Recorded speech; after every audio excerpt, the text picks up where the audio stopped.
CDT Angkatan 9 tentang modul 3.1 tentang demonstrasi konservasi. Bu Purwari kan sudah lulus guru penggerak ya, angkatan keempat, dan di sini sudah lama Ibu di SMK sini. Nah, ini yang saya tanyakan Bu, berkaitan dengan tugas saya tentang demonstrasi konservasi. Selama ini pernah apa tidak Bu yang dihadapkan pada dua hal yang mungkin sama-sama baik tetapi saling bertentangan dan Bu Purwari harus putuskan salah satunya Bu? Baik Pak, terima kasih atas waktunya yang diberikan kepada saya untuk berbagi praktik baik di sini. Pernah Pak saya mengalami dilema etika seperti itu. Kalau di pendidikan guru penggerak itu namanya dilema etika, di mana pada saat itu saya menjadi seorang guru sekaligus sebagai pembina OSIS waktu itu. Nah, saya memiliki seorang siswa di mana siswa tersebut sangat rajin dalam mengikuti kegiatan OSIS, kemudian dia sangat berprestasi dan juga memiliki loyalitas yang tinggi pada organisasi. Namun suatu ketika saya mendapatkan informasi terkait dengan kecurangan atau perlakuan dia yang tidak sesuai dengan peraturan yang sudah disepakati. Nah, di situ saya merasa ada sedikit hal yang membuat saya itu berpikir panjang Pak. Karena apa? Karena saya melihat rekam jejaknya yang begitu berprestasi, kemudian di OSIS juga sangat rajin dan sangat berpikiran maju. Tapi di sisi lain ada keadilan yang harus saya tegakkan. Artinya begini, anak itu melanggar peraturan secara sembunyi-sembunyi yang pada akhirnya itu ketahuan dan dilaporkan kepada saya. Dan di situ saya harus membuat sebuah keputusan di mana antara men-skor anak tersebut, namun di sisi lain saya juga merasa kasihan karena dedikasinya dia terhadap organisasi itu sangat tinggi dan dia sangat santun dalam berinteraksi dengan saya ataupun pembina OSIS yang lainnya, seperti interaksi dengan Pak Dwi itu juga sangat santun, sehingga saya susah untuk memutuskan, dan itu harus saya membuat pemikiran-pemikiran yang lebih lanjut. Pada akhirnya ketika saya memutuskan untuk skor, saya memikirkan di mana organisasi OSIS tadi tidak bisa berjalan optimal tanpa ada kehadiran dia, seperti itu. Nah itu Pak yang saya rasakan itu membuat saya berat. Itu memang kami yang ada dua dilema yang harus diputuskan. Kalau menurut Ibu itu termasuk dilema etika atau bujukan moral? Kalau seperti itu masuk pada bujukan moral Pak, karena saya tahu itu salah, tapi saya merasa saya harus melindungi anak ini. Jadi ini kalau menurut saya bujukan moral. Kalau dilema etika itu sudah jelas benar lawan benar, di mana yang harus diputuskan. Tapi kalau itu bujukan moral, di mana saya harus melindungi anak ini demi nama baiknya, ya. Tapi dia sudah melakukan kecurangan yang itu diketahui oleh khalayak banyak, seperti itu. Kalau selama ini untuk mengatasi siswa tersebut, itu langkah-langkahnya bagaimana dan siapa saja yang dilibatkan untuk mengatasi siswa tersebut? Baik, biasanya saya tuh melakukan coaching terhadap anak. Kenapa? Saya memberikan beberapa pertanyaan, apa alasannya dia melakukan seperti ini, kemudian apa efeknya ketika dia melakukan seperti ini, dia tahu enggak ini betul atau salahnya dan sebagainya. Dan biasanya saya melibatkan di situ ada beberapa teman yang saya ajak untuk interaksi, dan juga saya mengajak wali kelasnya siswa tersebut untuk berinteraksi, kemudian mengkomunikasikan terkait dengan kelakuan anak tersebut. Dan juga saya koordinasi dengan pembina OSIS yang lainnya seperti Pak Dwi, supaya nanti banyak data yang saya dapatkan sehingga saya lebih mantap dalam membuat sebuah keputusan terkait dengan perlakuan anak tersebut. Terima kasih Bu. Kemudian berikutnya itu hal-hal apa saja yang selama ini Ibu anggap efektif dalam pengambilan keputusan tersebut? Kalau yang saya anggap efektif itu kita harus tahu prinsip-prinsip dilema etika juga, terus kemudian keputusan yang saya ambil ini bersifat seperti apa, apakah bersifat sementara ataukah bersifat lama, itu juga harus kita pertimbangkan juga. Kemudian juga apa ya Pak, kebaikan-kebaikan dari yang saya hadapi, kemudian data-data dari si anak tersebut itu juga harus saya pertimbangkan sehingga bisa memberikan keputusan yang baik dan tidak memberatkan satu sama lain. Itu kan apa namanya yang dianggap efektif ya. Kemudian hal apa saja Bu yang selama ini merupakan tantangan dalam pengambilan keputusan tersebut? Tantangannya lebih kepada ini Pak, lebih kepada rasa ya, bujukan moral itu tadi. Nah, bujukan moral ini kalau kita tidak bisa menyikapi dengan benar-benar serius, itu juga akan menjadi sebuah dilema yang nantinya keputusan kita itu akan menjadi berat sebelah. Kadang-kadang bisa saja saya memutuskan anak itu tidak bersalah, misalnya seperti itu. Itu kan akan mengakibatkan pihak-pihak lain merasa tercurangi lah intinya. Oh dia salah kok diputuskan nggak salah, ya seperti itu. Dari maaf ya Bu, ini agak dalam. Dari segi siswa, kira-kira misalnya anak tersebut tidak ditangani, itu kira-kira siswa yang lain itu ada perasaan iri atau perasaan apa itu kira-kira ada betul? Iya, tentunya akan menimbulkan gejolak sosial, terutama di kepengurusan OSIS itu sendiri. Dia sudah melakukan kesalahan tapi tidak ditindak secara tegas. Nah, itu akan membuat gejolak sosial di mana kepercayaan siswa terhadap pembina OSIS tentunya itu akan berkurang. Kemudian kalau dari pihak guru, ada nggak yang guru-guru seorang guru itu yang kira-kira pendiriannya guru kekeh itu harus di apa namanya aturan ditegakkan dan itu harus tetap dihukum, itu kira-kira ada nggak guru seperti itu? Ada juga Pak. Waktu saya jadi menjabat di WKS itu di tim saya sendiri juga ada salah seorang guru yang apa namanya ditegur itu susah. Jadi maunya itu keinginan beliau yang berjalan, padahal di situ sudah jelas aturannya bahwa kita harus sesuai dengan aturan seperti ini, langkah kita seperti ini, tapi beliau mengambil langkah sendiri. Nah, di sini juga berat bagi saya dalam memberikan sebuah keputusan karena satu sisi dia adalah teman saya sejawat dan saya tidak punya kuasa untuk apa ya Pak lebih dalam untuk menangani hal itu, dan satu sisi yang lainnya saya tahu bahwa itu salah gitu ya Pak. Artinya itu apa ya perlu untuk diluruskan bahwa seorang guru itu harus memiliki atau harus taat aturan ketika mengajar dan sebagainya dan berperilaku kepada siswa dan seterusnya. Terima kasih Bu. Berikutnya ini ada pertanyaan lagi nih. Apakah Bu Farli memiliki sebuah jadwal tertentu, misalnya tiap bulan atau tiap minggu atau dalam menyelesaikan kasus tersebut, atau mungkin apa istilahnya kalau ada kasus langsung diselesaikan atau dengan jadwal tertentu secara rutinitas? Itu bisa dua-duanya Pak. Misalkan yang pertama saya membuat jadwal tertentu, kemudian yang kedua saya melakukan sesuatu itu sesuai dengan kasus yang ada. Yang pertama dengan jadwal-jadwal tertentu itu misalkan kalau saat ini yang sedang saya lakukan itu misalkan dengan pembiasaan atau memberikan budaya positif, itu memang salah satu pencegahan adanya pelanggaran-pelanggaran seperti itu. Misalkan Jumat berkarakter seperti itu kan terjadwal, misalnya seperti itu. Terus kemudian ini yang sedang saya mulai itu adalah dialog interaktif bersama siswa. Jadi dari situ saya mencoba masuk ke sisi siswa, kira-kira sedang apa sih, ada apa sih di dalamnya. Jadi di situ nanti akan ada sosialisasi dan juga coaching secara singkat terkait secara klasikal lah atau massal, di mana nanti kita akan melihat sebenarnya siswa itu memiliki permasalahan seperti apa dan apa saran solusi mereka untuk permasalahan tersebut. Kemudian ini yang terjadwal, kemudian tidak terjadwal adalah apabila ada kasus-kasus tertentu, misalkan ada ketika waktu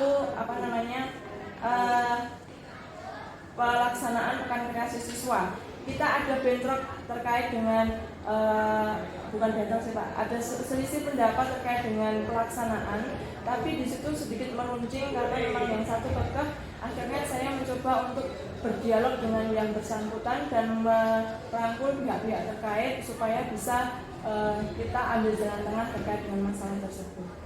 Oke, terima kasih Ibu. Kemudian ini adakah faktor-faktor yang selama ini mempengaruhi atau membantu dalam pengambilan keputusan tersebut? Faktor-faktor yang membantu dalam menyelesaikan masalah siswa atau masalah yang lain itu, ini faktor-faktornya apa yang saja? Yang pertama, karena saya punya pimpinan, artinya faktor tersebut sangat mempengaruhi ketika saya mengambil keputusan. Dimana saya selalu ibarat kata kalau misalkan ada sesuatu masalah, saya konsultasi dengan pimpinan. Saya tidak bisa mengambil keputusan itu sendiri karena saya memiliki pimpinan, dan kedua saya memiliki tim yang di situ saya ajak berdiskusi, kemudian berkolaborasi untuk menyelesaikan beberapa permasalahan terkait. Oke, terima kasih Bu. Kemudian yang terakhir Bu, ini mohon maaf ganggu waktunya apa dengan kalau hal-hal yang selama Ibu sampaikan tadi, itu pembelajaran apa saja yang Ibu petik dalam pengambilan keputusan?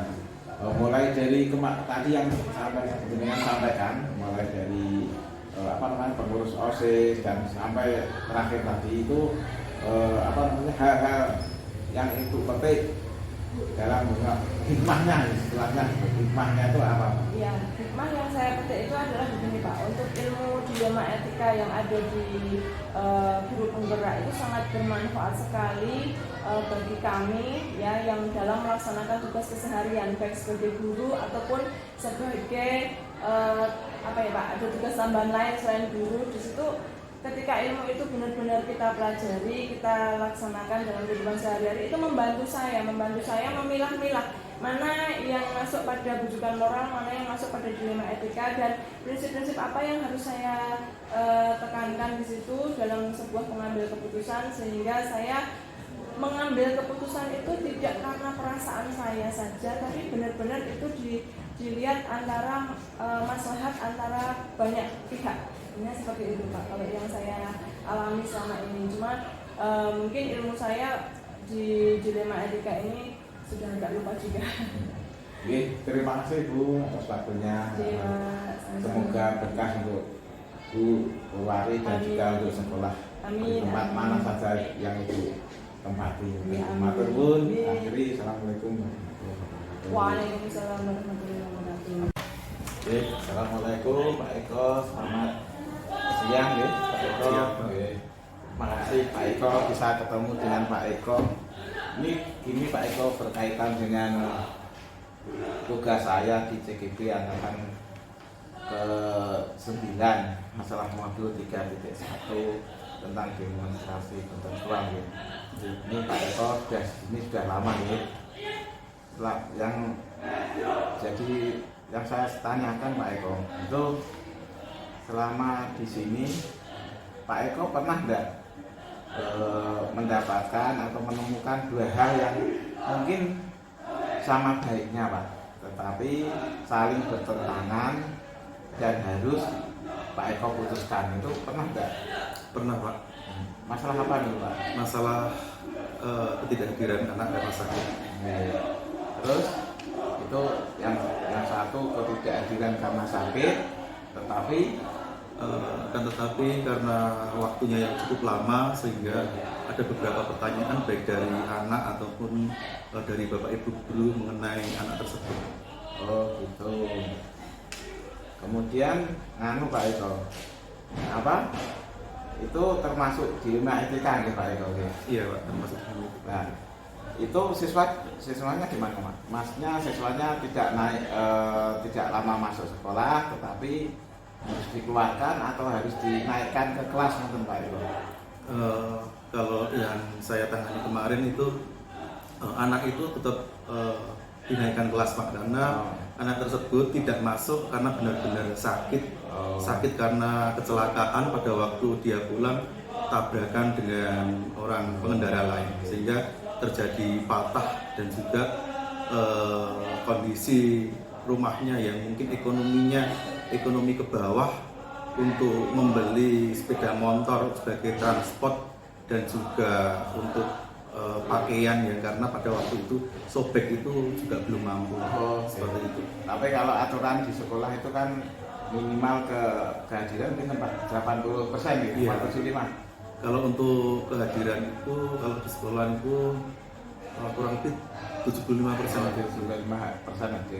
Tetapi kalau karena sakit tidak masuk sekolah mungkin bolusnya lebih dari 25%. Benar Pak.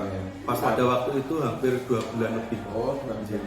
Padahal kasusnya itu salah aturan, siswa tersebut tidak naik kelas. Iya. Kan gitu Pak. Terus apa namanya? Setelah jenengan memutuskan itu siapa saja Pak yang dilibatkan? Biasanya itu yang dilibatkan yang pertama yaitu dari orang tua wali, habis itu wali kelas, dan juga dari pihak guru BP Pak. Oh gitu. Oh, berarti semua manajemen dilibatkan nih Pak. Iya, harus, Pak. Kemudian langkah-langkahnya bagaimana Pak? Karena anak tersebut tidak masuk lebih dari 2 bulan, kita kesepakatan dengan bapak ibu guru lain dan juga orang tua wali, yaitu dengan cara untuk mengganti hari ini. Oh gitu. Terus yang hal-hal yang dianggap efektif Pak dalam mengambil keputusan tersebut itu bagaimana? Apa Pak? Yang pertama, anak tersebut itu karena itu benar-benar sakit sehingga kita tidak menghambat karir dalam suatu pendidikan Pak. Itu walaupun mungkin ada beberapa dari anak-anak di sekolah ini yang mungkin ada mungkin iri atau bapak ibu guru yang mungkin sangat mungkin dalam hal ketertiban itu sangat kuat. Mungkin ada beberapa hal yang mungkin perlu ada pendekatan. Itu kalau tantangannya Pak, tantangannya tadi ya dari siswa ada, dari Ya, guru ada, mungkin dari lingkungan sekolah ada, termasuk masyarakat, komite, bisa disegaskan Pak. Misalnya dengan dari siswa tantangannya apa? Kalau dari siswa ini mereka iri Pak, karena anak tersebut tidak masuk sekolah selama 2 bulan kok bisa naik kelas macam itu.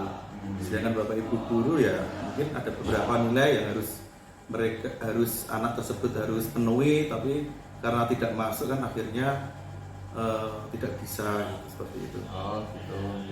Itu dari kalau ada siswa enggak yang iri? Oh lah itu saja tidak pernah masuk kok naik, kira ada enggak Pak? Ada Pak, ada beberapa anak yang seperti itu, tapi alhamdulillah pada waktu itu kita bisa untuk menjelaskan kepada anak tersebut dan anak tersebut bisa menerima dengan baik. Oh gitu. Terima kasih Pak. Kalau dari segi dari segi guru yang kekeh, aku harus ikut aturan, orang masuk ya orang naik, itu ada seperti itu. Mungkin ada Pak, tapi ya pada waktu itu juga kita duduk bersama ya. Mungkin karena hanya kekurangan nilai atau apa itu kan bisa untuk mengikuti ujian susulan seperti itu Pak. Karena anak itu kan benar-benar sakit, bukan dibuat-buat. Oh iya, oke. Terima kasih Pak. Kemudian ada beberapa hal lagi. Apakah di sekolah ini Pak itu mengagendakan atau menjadwalkan secara khusus, soalnya per bulan atau per minggu jadwal untuk penanganan khusus seperti itu ada? Apakah ada? Atau mungkin sifatnya hanya insidental Pak? Misalnya insidental itu kalau terjadi masalah baru diselesaikan, atau mungkin dengan per bulan itu? Kalau di sini per bulan itu ada Pak. Jadi dari kami ada di bimbingan konseling itu ada